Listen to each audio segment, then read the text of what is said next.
also want to bring in two people who knew Mica and John Paul very well. Ken and Alicia Young were members of the Solid Rock Church, and they often socialized with Mica and with John Paul. Thank you to both of you for doing this.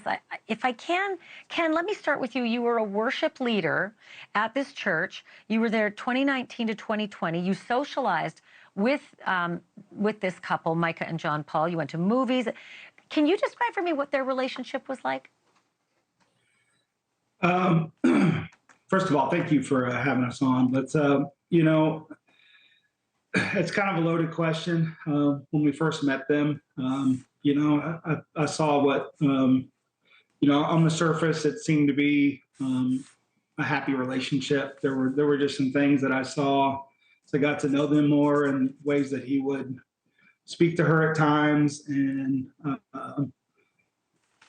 just was just kind of red flags. I can't say it was one particular incident, just like, oh my gosh, it was just kind of a consistent way that he treated her. And honestly, in some ways, he kind of treated a lot of women that way, from what I saw. So I want to ask you something.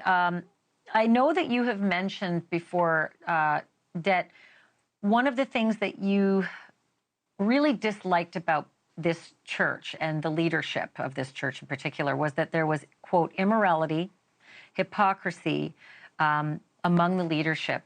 With that in mind, it's a little astounding to learn that he met her when she was 14 as a member of the youth group, like the youth program there, and he was married with, I think, 5 kids. So was there did he have an affair with Mica and leave his wife and children to be with her? And if that's the case, how old was she when he did that? So I remember a specific conversation that I had with him when that was brought up, and it was because I'd heard about that. Like there were rumors, you know, going around that their relationship even started in infidelity and things like that. And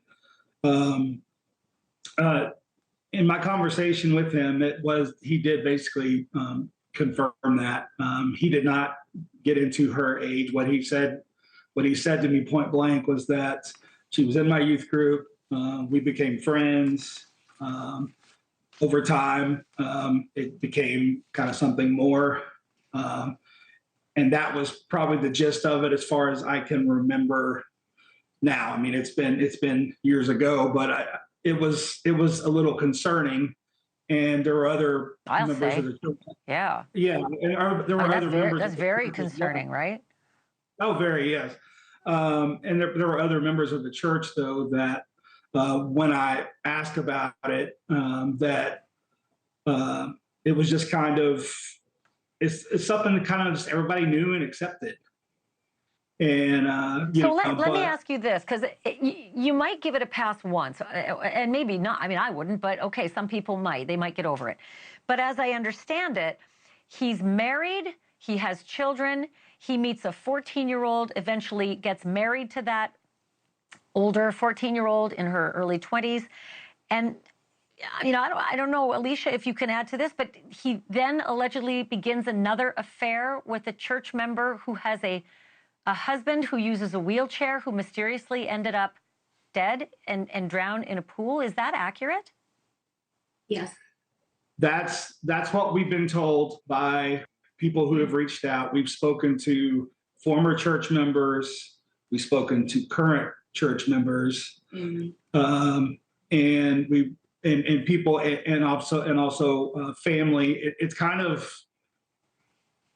common knowledge, and that's kind of why it's the head scratcher. And because it's like, if it's common knowledge, why hasn't something been said? But basically, what we've been told by people, Ashleigh, is that that he groomed her from a young age, and you know, married her when he was able to, you know, and but you know, I will say that when I met them, you know, on the surface, at least at that point in time, it seemed like a a fairly healthy marriage. She didn't seem like. Can I ask? At that Yeah, time can I she ask was this, Alicia? You know, I guess that the essential question here, Alicia, is: do you believe that it is at all possible that your friend Mica took her own life, or do you suspect that her pastor estranged husband is at fault here?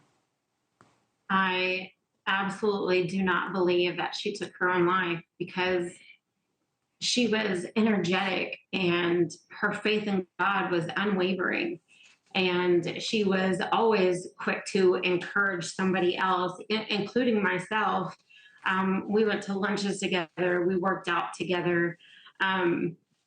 You know, just the things that I do know about John Paul.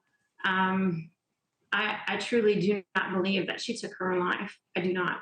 Thank you for watching. Go to newsnationnow.com to find NewsNation on your television provider. And don't forget to click the red subscribe button below to get more of NewsNation's fact-driven, unbiased coverage.